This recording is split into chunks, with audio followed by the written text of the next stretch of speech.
Idinadawit na rin ng mga inimbitahang mga resource person sa mga investigasyon ng Kongreso sa manumalya at palpak ng mga flood control projects.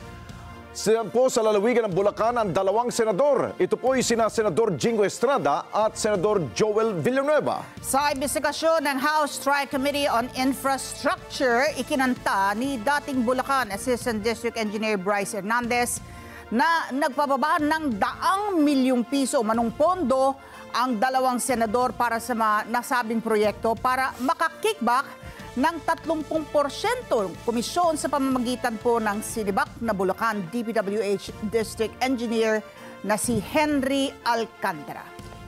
At para patunayan ang mga alegasyon laban sa dalawang senador at maging ang kanyang boss na district engineer ng Bulacan, abay nagpalabas po siya ng ilang mga ebidensya tulad po ng larawan at mga mensahe para patunayan ang kanyang mga alegasyon. Kunin natin ang live report ni Vic Sumintak mula po dyan sa kamera. Vic, ano yung nakita nating ebidensya tulad ng pictures? Ano ba yung pinakita niya? Pera ba yun? Pero yun, Alex, at yung ibang picture, yung palitan ng message sa pagitan ni District Engineer Henry Alcantara at saka kay Senador Joel Villanueva. Alex, tumagal ng mahigit 8 oras itong ikalawang sigwada ng pagdinig ng House Tri-Committee on Infrastructures.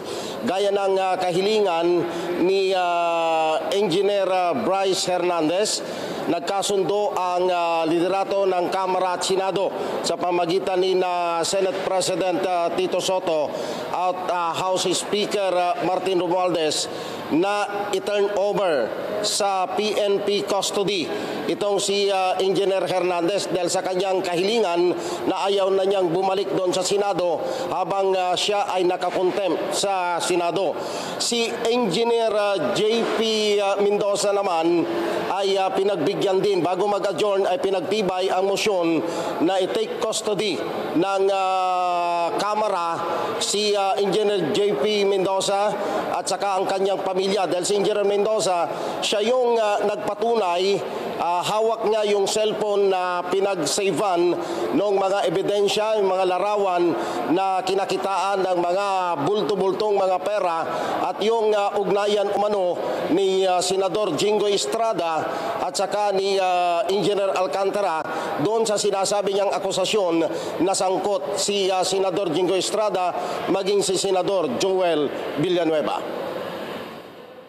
Tila gumanti ang Kamara sa Senado matapos pangalanan ng mag-asawang Pacifico at Sara Diskaya ang mga kongresista sa Senate Blue Ribbon Committee na dawit sa Ghost Flood Control Project. Ngayon naman sa ginagawang investigasyon ng House Tri-Committee on Infrastructures, pinangalanan ni dating Bulacan Assistant District Engineer Bryce Hernandez, sina Senador Jingo Estrada at Joel Villanueva na naglabas ng pondo para sa flood control project sa Bulacan.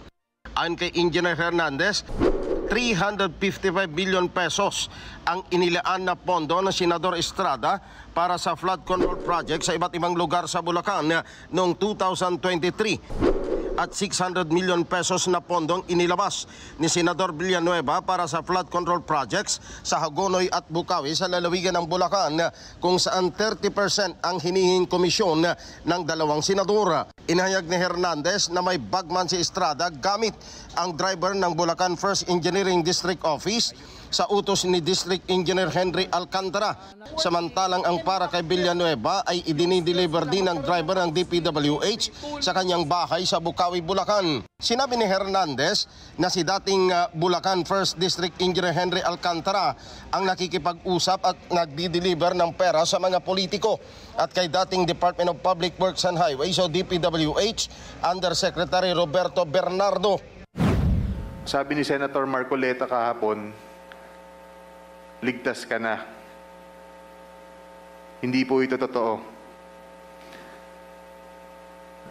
Si Senator Jingoy Ejercito Estrada, Senator Joel Villanueva, Yusek Robert Bernardo, at D. Alcantara Si Senator Jinggoy po ay nagbaba ng 355 million ngayong 2025 sa mga ilang projects sa Bulacan.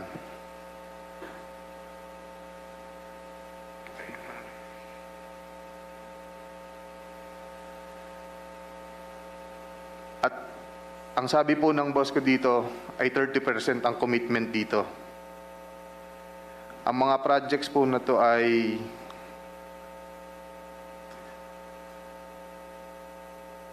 construction of flood mitigating structure with pumping station and floodgate phase 3 sa Hagonoy, Bulacan.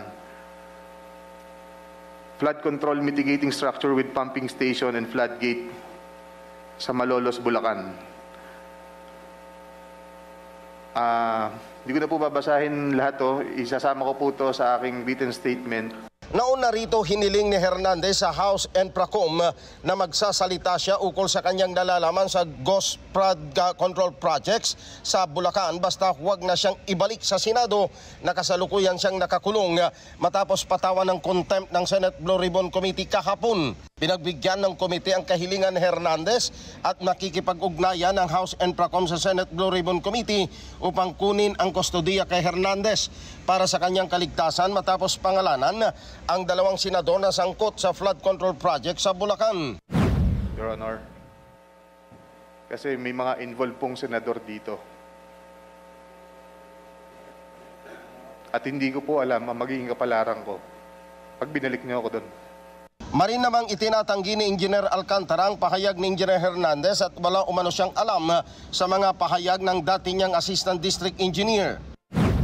Wala po akong dinideliver. Yun po kasi ang pagkakasabi ni Kaya nga, Price. wala kang dinideliver Yes kay po. kay Senator Jinggoy. Wala po, Your Honor. So, tinatanggi mo yun sa dalawa. Yes po, Your Honor. So, tama yung pagkakarinig ko kanina na sinabi mo? Yes po, Your Honor. Ayun lang.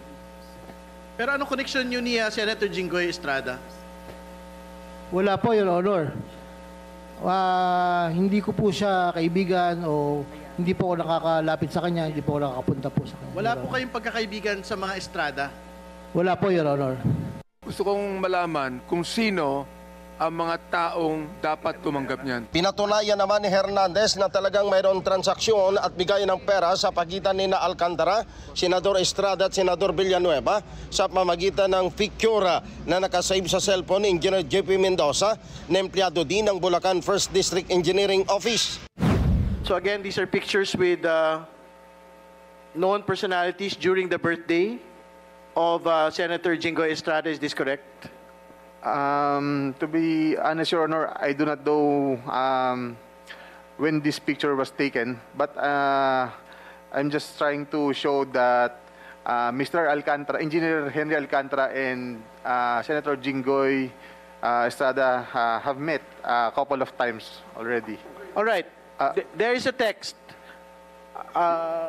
Your Honor, I think this is a Viber message. yes, that's disappearing message, Your Honor. Can you read, Engineer Bryce, the name of the person that is there, that is stated in the Viber message, and the content of the message, please? Your Honor, if may I recommend Engineer JP Mendoza to read the actual message because he's the one who took the photos personally from our boss Henry Alcantara. Kaugnay nito, hindi naman nakadalo sa pagdinig ng Enpracom si Sara Diskaya dahil mayroon umano itong sakit at tanging ang kanyang asawa na si Pacifico ang dumalo. Binawi ni Pacifico Diskaya ang kanyang pahayag sa komite na humihingi sana ng executive session para dagdagan pa ang kanyang naunang statement na isinumiti sa Senate Blue Ribbon Committee na nagdadawit sa 18 kasalukuyan at dating mga kongresista. Kung okay lang po ba na sa executive session ko na lang po sasabihin para sa kaligtasan din po ng pamilya ko at ako. Hindi po ako papayag nun. I do not get it. I do not understand kung bakit all of a sudden you will be asking for an executive session dito po sa harap ng miyembro ng committee ng House of Representatives. That is quite unfair and I don't think that is sanctioned by the rules.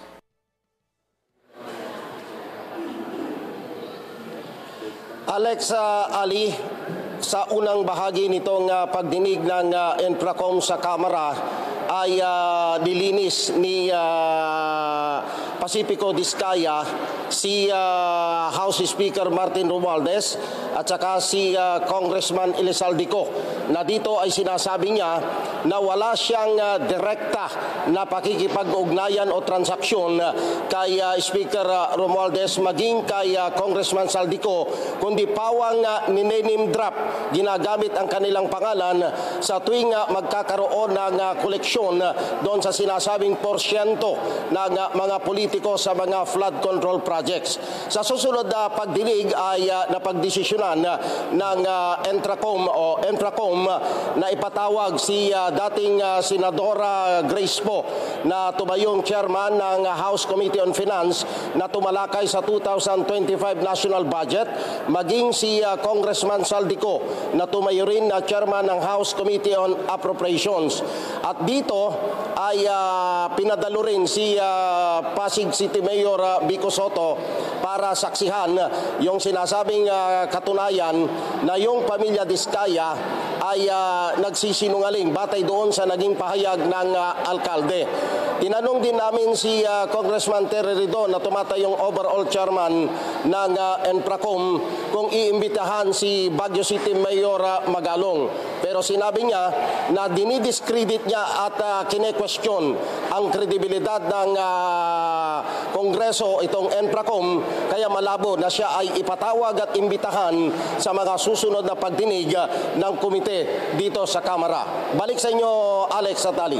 Okay, Vic, mukhang exciting doon sa larawan, no? Doon sa perang inilapag sa parang billiard table yata, yun, no?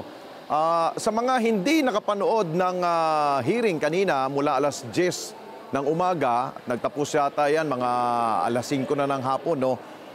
Naitanong ba doon kay Bryce at maging kay Henry kung yung bang pera na yon ay kanino ba dapat ibigay yun? Doon pa sa senator yun o ano ba sagutan ng dalawa kanina? Doon sa sagutan ng dalawa kanina, ang aligasyon nitong si Bryce Hernandez, ang sabi daw sa kanya ni Engineer Alcantara, i-sort out nyo yan at ibibigay doon sa mga dapat na pagbigyan. At ang sinasabi ni Bryce ay bahagi niyan ay ibibigay doon sa 30% na hinihingi ng dalawang senador. At yung iba naman ay doon sa mga iba pang opisyal ng Department of Public Works at maging doon sa dating undersecretary ng DPWH na katransaksyon din dito sa mga usapin ng mga flood control projects sa Alex. Oo, pero ito ay pinabulaanan naman ni Engineer Hernandez, di ba? Parang sinasabi yata niya, if I'm not mistaken, parang sinasabi niya, kabayaran yan sa mga kontraktor, tama ba?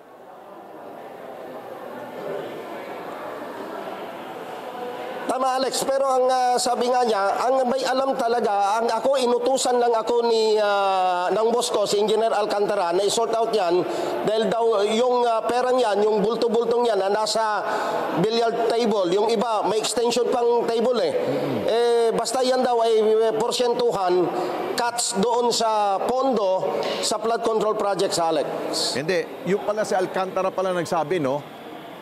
Sabi ni Engineer Alcantara, na yung pera na yan ay laan para sa bayad sa mga kontraktor. Hindi yan SOP para doon sa mga bibigyan sa DPWH at ilang pa mga kung sino man pagbibigyan nila. So parang magkasulungat ang kanilang mga tugon, Vic. Tama, Alex, kasi dito sa ginawang pagdinig, kumbaga word of Hernandez against the word of Alcantara ngayon. Yung dating mag-boss na sinasabi niya itong si Hernandez kasi, kaya siya mabilis na na-promote, ay sumipsip siya kay Alcantara. Napagkatiwalaan, ngayon naman naglalaglagan silang dalawa. Oo, pero maganda rin yung mga tanong ng mga kongresista, parang gusto nilang patunayan kung tamang sinasabi ni Engineer Alcantara na ito'y bayad sa mga kontraktor, paano ba bayaran nga ba? Di ba? Ito ba'y cash bang binabayaran ng mga kontraktor o cheque ito mula sa government banks, di ba, Vic? Alex, kung narinig na napanood ng kababayan natin yung interpelasyon ng ilang mga kongresista kung paano ang bayaran, ipinagmamalaki ni Pacifico Diskaya, ni Curly Diskaya, cash na ibinibigay. Naku, ganun ba? So, ibig sabihin, from cheque ng government banks, yung ano yun, ini-encash sila, tapos babayaran nila sa kontraktor, parang ganun? Parang gano'n ang lumalabas, Alex, eh. Kasi yung nakita mo naman yung bulto-bultong pera nasa tanggapan ng First Engineering Office ng Lalawigan ng Bulacan. Kaya ang desisyon ng TRICOM bago mag-adjourn, sa susunod na pagdinig, yung iba pang mga kontraktor kaya pinasasubmit kay Undersecretary Cabral ng DPWH Planning lahat ng kontrata na kinasasangkutan ng Diskaya at iba pang mga kontraktor isumiti doon dahil ipapatawag sa susunod na pagdinig yung mga kontraktor para magkaalaman kung papaano ba talaga yung sistema doon sa bayaran. Ayun, isa pang very glaring na pagtanggi nitong si Engineer Alcantara na hindi niya kilala itong si Senador Jinggoy, pero parang naungkat yata na dati pala siyang City Engineer's Office, tama ba? Tapos si Yusek Bernardo, tao rin pala ni former President Estrada nung mayor pa si Erap. Tama, Alex. Nung nagsimula itong si Engineer Alcantara, maging sa San Juan, ay nagtrabaho na doon sa City Hall. At nagkita-kita sila doon sa Maynila. At ang termino na ginamit ni Hernandez super close. Super close itong si D.E. Alcantara at ang pamilya Estrada. Okay, siguro panghuli, Vic, dahil ang pinatutungkulan dito sa flood control project is 2022 hanggang 2025. Pero parang kanina yata, parang inuungkat pa yata nila ang mga proyekto ng Duterte administration. Parang hindi ba nalalayo yung issue na yun? Ano bang ang gustong patunayan ng ilang mga kongresista dyan? Okay, Alex, particular na nagtanong si Batangas Congressman Jerby Luistro. Kaya ang sabi niya, itong si Diskaya nagkakaroon ng selective amnesia. Dahil ang sabi niya, na-involve siya sa kontrata sa gobyerno, particular sa proyekto ng DPWH by 2015. 2016, umapo ang Duterte administration hanggang 2022, number 1, doon sa mga pinapakita mga dokumento, number 1 na kontraktor sa panahong yon ng administrasyon ni dating Pangulong Duterte, itong construction company ng mga Diskaya. Kaya gusto siyang pigain na bakit ang tinutukoy mo lang ay 2022 up to 2025, samantalang involved ka na sa mga proyekto sa gobyerno ng DPWH mula pa noong 2016 hanggang 2022. Ayun. Okay, sige. Maraming salamat sa iyo, Vic Sumintak. Mata natin, dyan po sa kamera.